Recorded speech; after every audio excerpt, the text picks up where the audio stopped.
What's up, you guys? So I just got done with a 5.5 mile run early this morning. You can turn on a light here. There we go. That's a little bit better. So I just got done with a 5.5 mile run this morning, and man,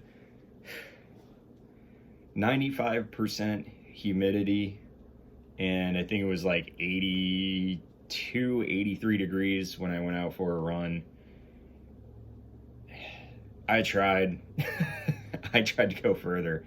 But anyways, the shoe I ran in this morning is a shoe that I've actually had for a little while now.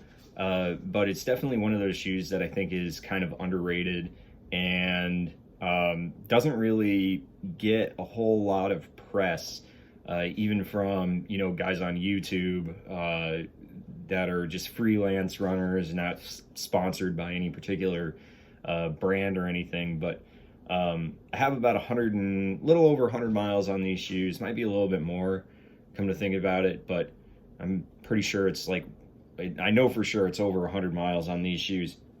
So this is kind of my review of the Reebok FloatRide 2.0s. As you can see, they're pretty worn out just by looking at this little area right here. And that's just, I think that's just because of where I was running before. It just kind of wore into the foam right here, but I'm going to get into that here in just a second. So like I said, I've got about 100 and little over 100 miles on these shoes, and it's kind of a very unique shoe as far as a running shoe is concerned.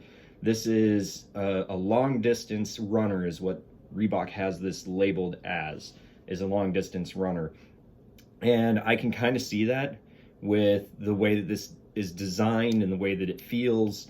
Even the cushioning on it is really comfortable for a long distance run.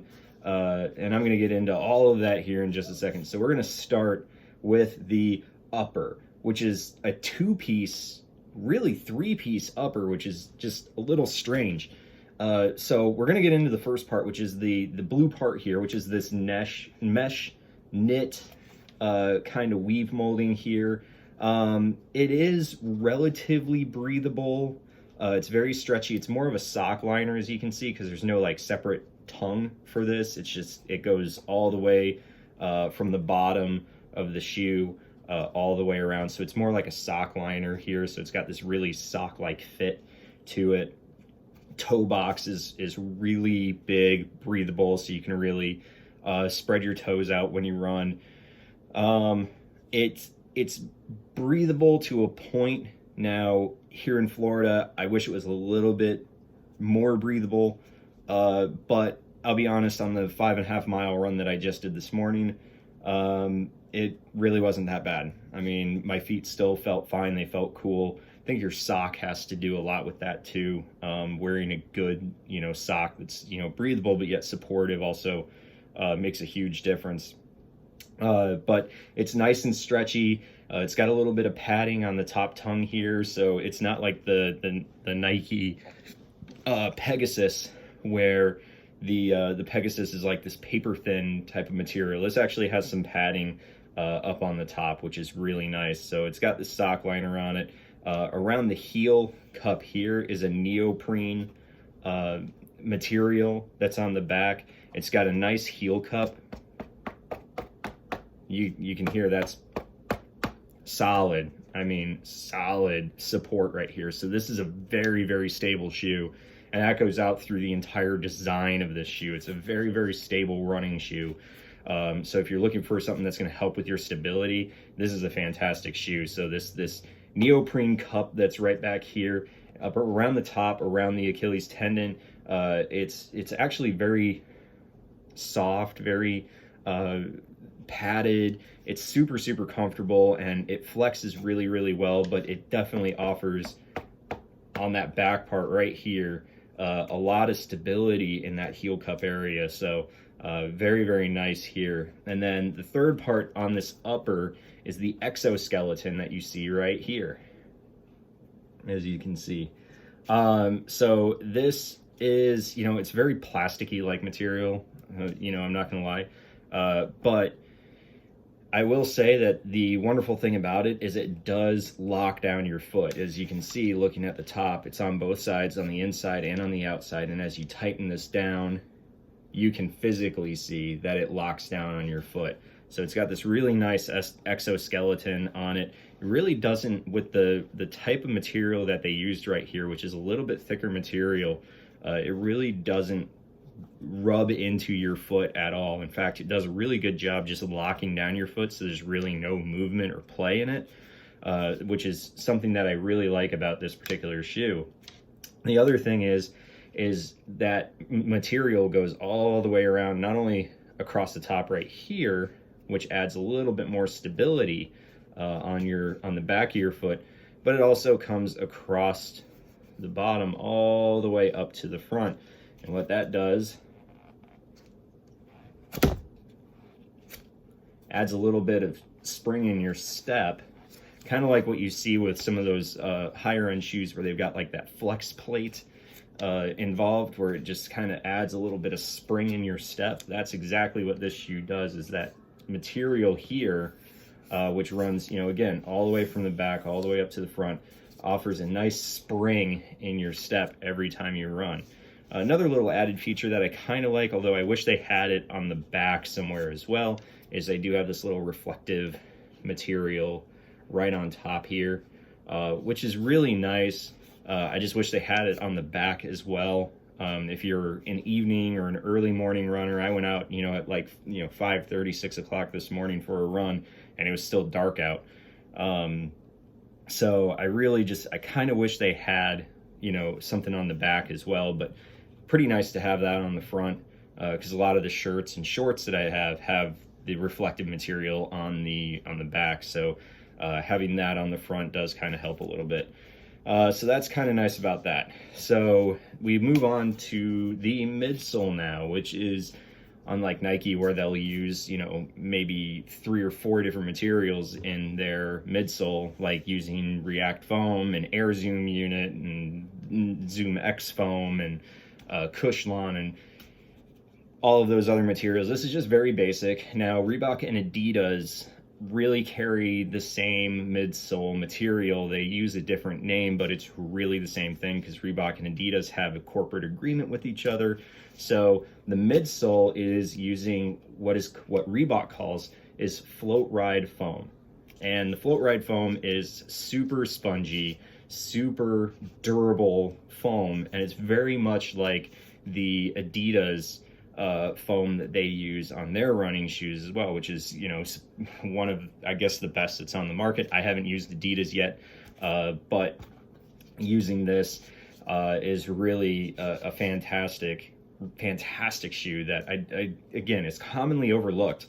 So I do have to say that this foam is really, really nice now, and it kind of ties into the outsole right here that I'll get to in a second, but it does have a 10mm drop front to back. It's very much, it sits a little bit lower than, like, its ride height sits a little bit lower than, say, the Nike Pegasus. But at the same time, it seems like it has just about as much support and cushion as you would get on, say, a Nike Pegasus. So I do really like that. And then some of the stuff, if you'll notice from the top side, you'll see how wide this foam is compared to the rest of the shoe. I mean, it is wide. So if you're looking for a stability shoe to run in, this is a fantastic shoe to run in. But having that midsole, and you'll notice right here, part of the top, that exoskeleton, actually mounts on top of that foam, that FloatRide foam right here. And that does a really good job of pushing, making sure that it evens out the impact across from one side to the other side of the shoe. You can just take a look and you can see how it just kind of bevels out right there, and that just really helps make sure that the heel has an even impact on the backside, the whole backside of the shoe.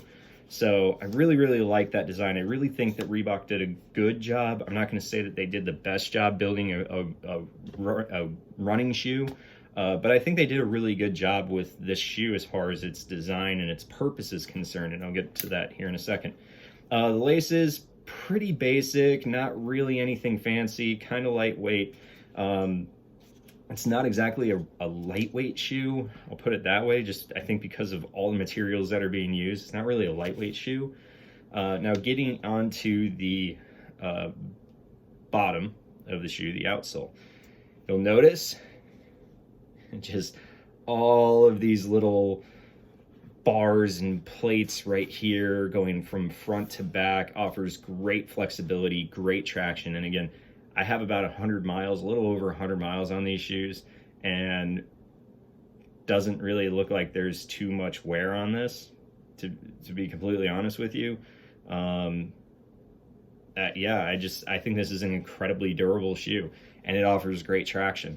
I've ran with these in wet weather conditions, and I've never had any slippage. I've never had any issues, you know, in really any condition with these. So if you're looking for something that's got some really good grip to it as well, I would definitely go with these particular shoes. So, and again, it's just really wide at the bottom. So if you're looking for something that's more of a stability shoe that's going to help you with a nice stable ride, this is a really, really good shoe to go with here. So what would I purpose these shoes for? Long distance running, hands down. I would definitely say that because they're super comfortable for a long run. Now, I'm a heavier runner. The factory insoles that come out of these in the box, they're actually really good.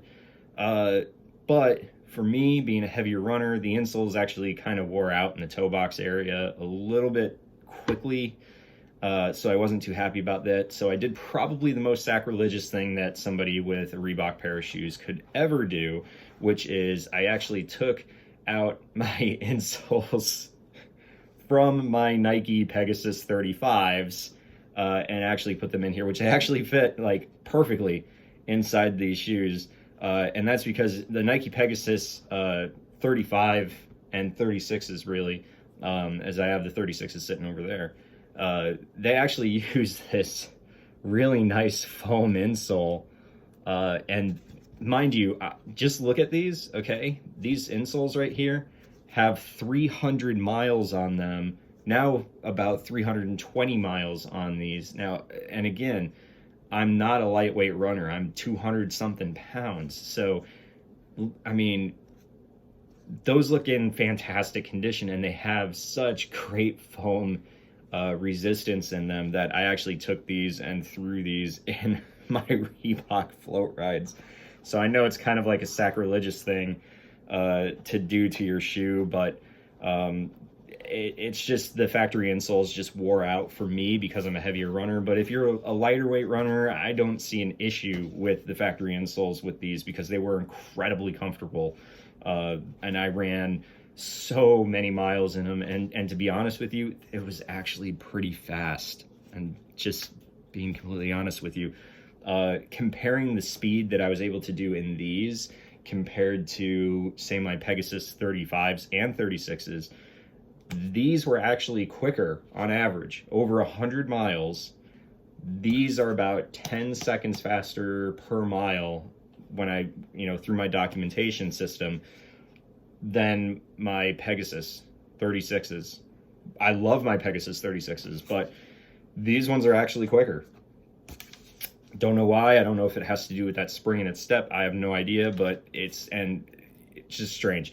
Anyways, who would I recommend these for? Long distance runners, I can definitely see that. Somebody that's looking for a lot of stability can definitely see that. I don't really see these as being a good racing shoe. The reason is that foam is a little bit too soft. It doesn't offer as much spring in your step as you would really, really want from a racing shoe to really give you that push forward. So I don't really see this as being a fast shoe. And it's also a bit on the heavier side, so I don't really see this as being a fast shoe to use.